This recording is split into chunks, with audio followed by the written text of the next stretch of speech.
Ab DeWeese, welcome to the conversation today. Thanks, Jonathan, for having me. It's a real pleasure. You're joining us from Dallas. I'm south of Salt Lake City in Utah. And today we're going to be talking about collaborative AI in the workplace and rethinking how people in AI work together. This is a super important, super timely topic. I think everyone's wrestling with um, trying to figure out the upskilling around AI, both individually and for their teams.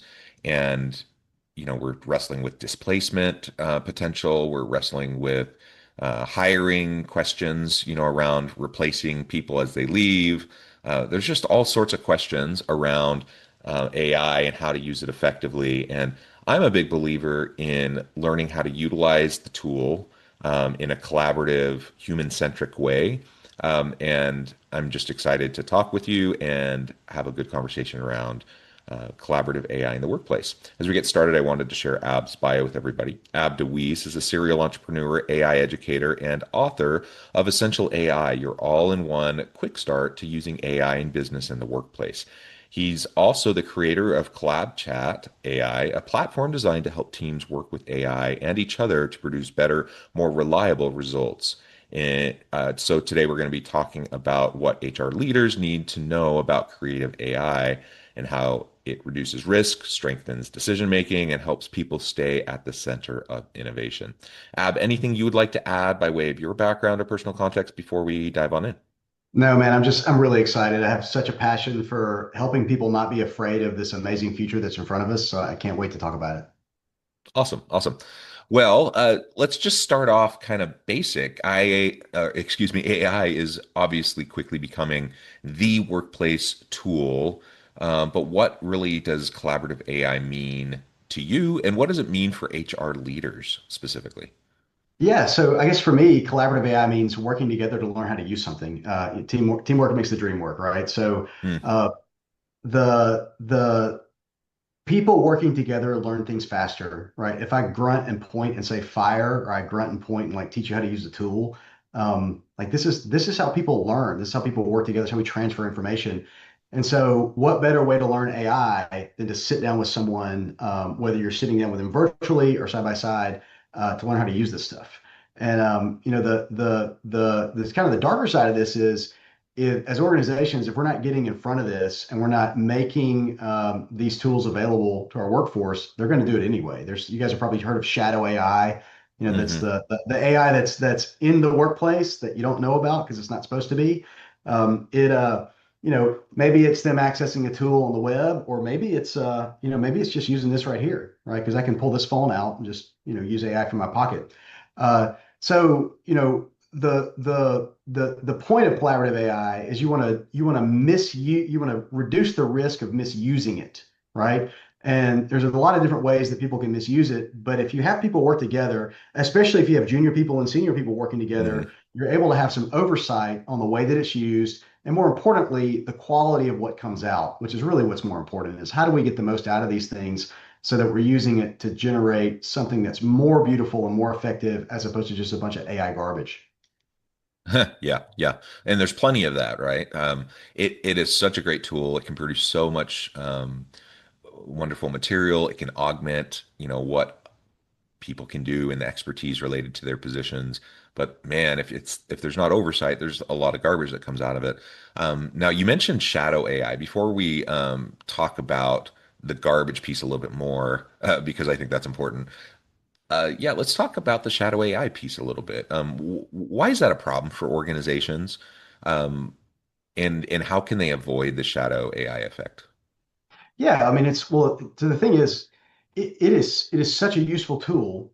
It's gonna find its way into the workplace. So to try to put a dam up and keep the ocean at bay is a pretty daunting task. Like it's coming, and so appreciating that it's coming is, I think, the kind of the first step. And so if we attempt to wall it off and keep it out, it's going to show up as shadow AI, right?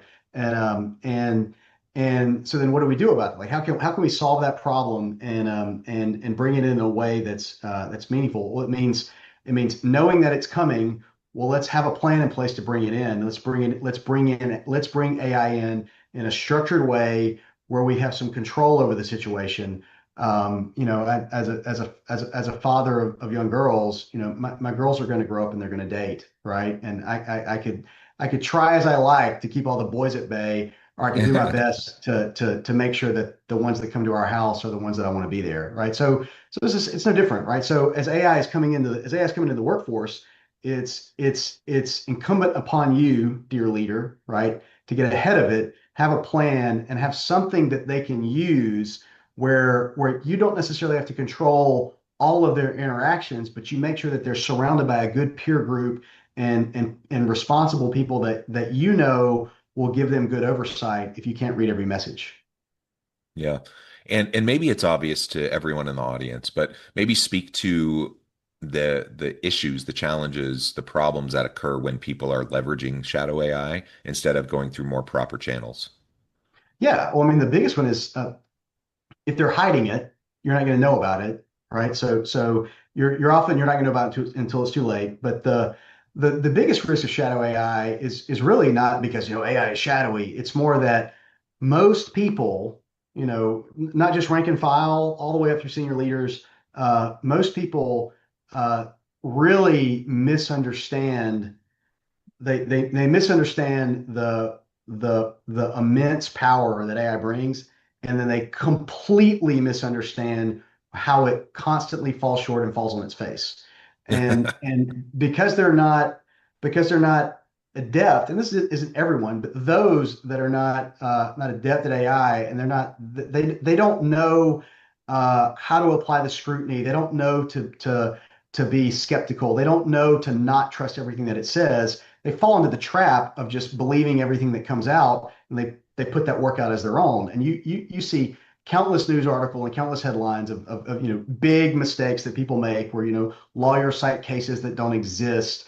But Yeah. but things as simple as I'm not gonna name the guilty, but one of our clients, there's a young engineer and a senior engineer, and the young engineer created a whole bunch of output and got it from AI. It was actually an internal AI system that the company had. So this is not even a case of shadow AI. It's an internal system the company had. And the junior engineer thought, well, because I'm using this system that's blessed by the company, I can trust verbatim everything that comes out of it. And so she passed off this work, this requirements document, which is completely wrong. And a review and oversight from a senior person was able to rectify that. But if, had he been in the loop as AI was guiding her through this process, he would have been able to avoid, a lot of strife. So let's take this into a shadow AI case where it's not just a company blessed, company tuned and company trained AI. It's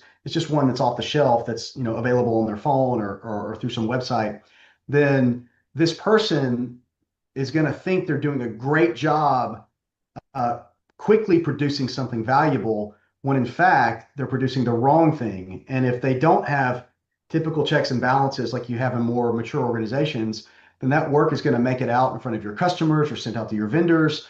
And it's just going to create problems. And some of these are paper cuts, and some of them cut a little more deeply depending on what's at stake. But it's looking at this use, at scale across the organization where it really starts to make a big impact. Yeah. And there's the security issue, right? So if people are, using shadow AI off the shelf stuff that's not, you know, sanctioned by the organization, and maybe they're sharing organizational documents or data or things like that, that can become a security problem. I mean, there's lots of things. Yeah, But if you don't mind, let me jump on yeah, that for a second. It's a really good point because even brand name, world, household name, AI systems, if you configure them the right way, there's no security risk. But if you don't know to configure them the right way, then you're unknowingly exposing all this proprietary company data to these companies. So not only can they train their AI, but you've got your proprietary data on their servers, right? And sometimes yeah. that might be a HIPAA violation, that may be a client confidentiality violation, that might be a government, international traffic and arms regulation violation, right? So these are real risks, and it's smart for you to bring them up. Yeah, yeah. Now let's get back to the garbage AI. It's kind of come up in your examples too. Like people are too reliant on the outputs, and it's one of the it's funny. You can watch all sorts of videos, of teachers talking about the crappy essays they get from students who like copy and paste, the AI output. So Yeah. those are funny, and a bit alarming because we have to realize, okay, how do we better train if students are going to use them? How do we train them to use it effectively? How do they monitor the output and quality check it and ask the right questions? Uh, I think we've all seen that, in those types of videos for schools. Um, the same kind of thing applies to organizations, right? Because employees are using it too, and they're trying to be as productive as possible, and they have KPIs, and they want to have good output, and blah blah blah. So there's all these reasons why people would use it, and used effectively, then it really can enhance what you're doing. Like it really can be a game changer, but not used effectively, not without the guardrails in place, you really do get garbage output. Maybe talk through like what are some of the key things that we need to be watching out for, and how we can really collaborate with AI rather than just like wholesale outsourcing our work to AI. Yeah, no, it's really smart. And I like to summarize it all with the word lazy. If you're lazy with it, you're like, write me a thing and you copy and paste it and send somebody. Like that's a really lazy use. And it's not so much garbage in, garbage out. It's more like it's like lazy in, garbage out, right? Or low effort in, Yeah. garbage out, right? And it's the discipline to sort of, to take what comes out and make it your own, put the work in. So from a collaborative standpoint, if you've got other people in the loop, they're not going to let you get away with your junk, your garbage. You're like, hey, can you look at this for me? You're like, this is a bunch of junk. Like this doesn't look any good. Maybe make it look like this. Or somebody tells AI to make me a thing, and then I look at it and I tell AI, great, make it red, make it or can you turn that inside out, or can you restate that in this tone, and maybe remove the bullet points. Make this sound less like a language model.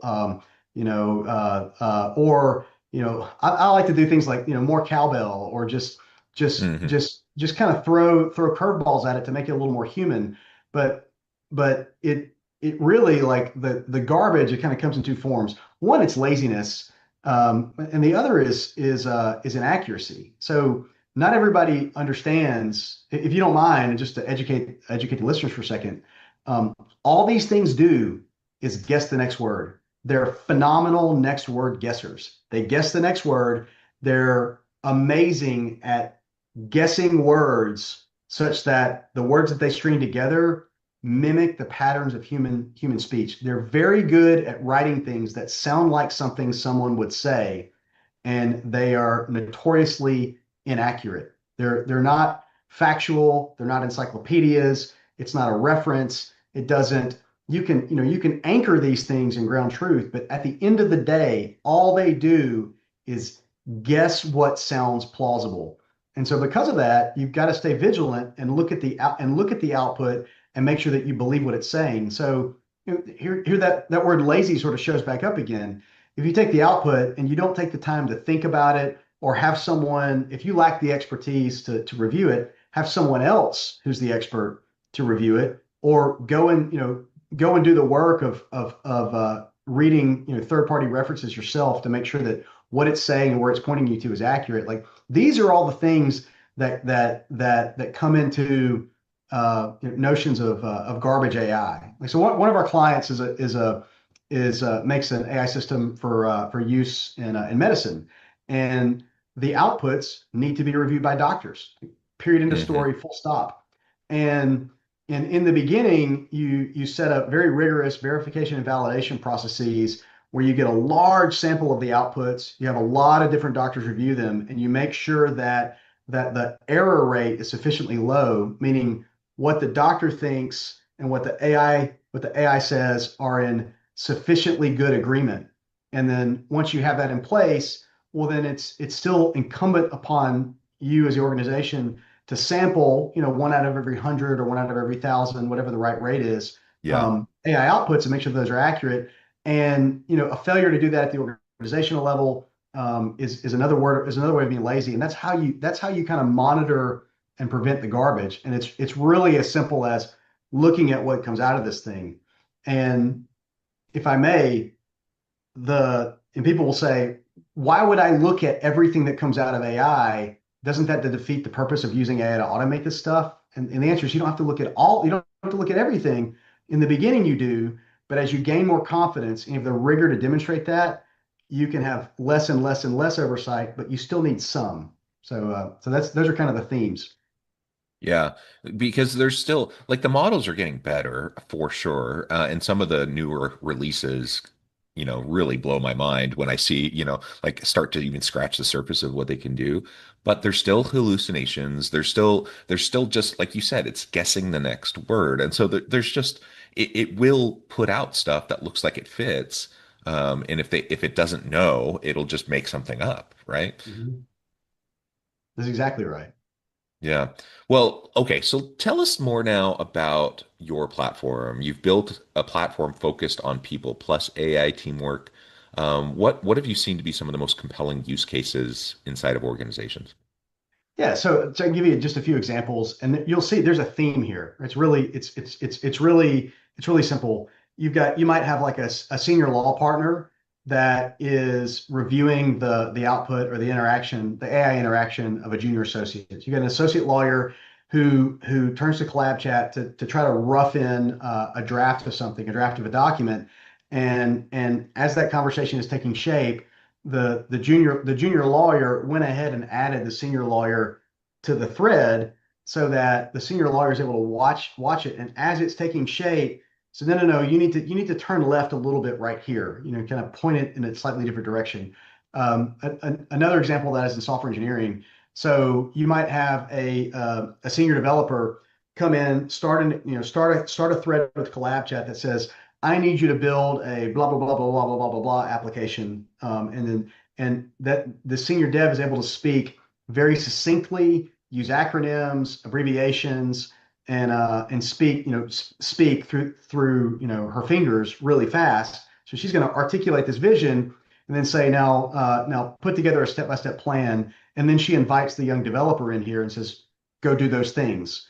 Right? So she saved her a ton of time to articulate this vision. She gets it out quickly, and then she's able to have CollabChat break down the steps. Well, as it's breaking down the steps, step three might be different from what her vision was, and she can kind of tune it as it goes. Invite the junior dev in. Junior dev goes and does the things, and when he asks questions about how to make a design decision or how to debug something where he's stuck, now he's got this fully built up conversation that he can ask questions into, and she's already in it, so she gets notifications. She sees where he's stuck, and it's not so much him collaborating with AI or her collaborating with AI. It's literally them collaborating together to get the most out of AI.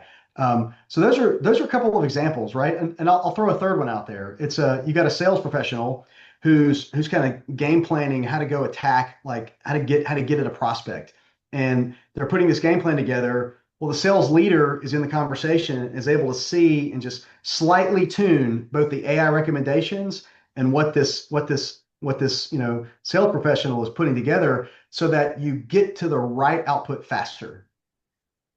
Hmm. Yeah, and that's the key, right? Is getting there faster. It doesn't mean it's going to do everything for you. It's going to solve everything for you. It can if you monitor it, if you train it correctly, if you quality control it. It can help you start to consistently get there faster, which is really cool, right? So then that's where the conversations around displacement start to come in. Like if we can reliably get good outputs, good tasks, AI agents and such, and get reliable processes, reliable outputs, then all of a sudden you can, start to even think about how do we displace certain tasks or certain roles, and that starts to scare people to death, right? But it, really not dissimilar to any other major technological breakthrough or tool that we've seen over the years. Every single time there's a new tool, it potentially displaces certain tasks, whether we're talking about a new computer program or, the wheel, anything, it does Yeah. that for us. And so we're constantly in this space of trying to figure out how to utilize the tool effectively, try to be that human-centric kind of checkpoint for the tool that's being utilized, because that's always going to need to be there. There's always going to need to be that quality control. There's always going to need to be the like who's training the AI, who's making sure that the outputs are where they need to be, who's that expert, right? Um, that's the sticky point. That's the thing right now. Where do you see that going and developing in the coming years?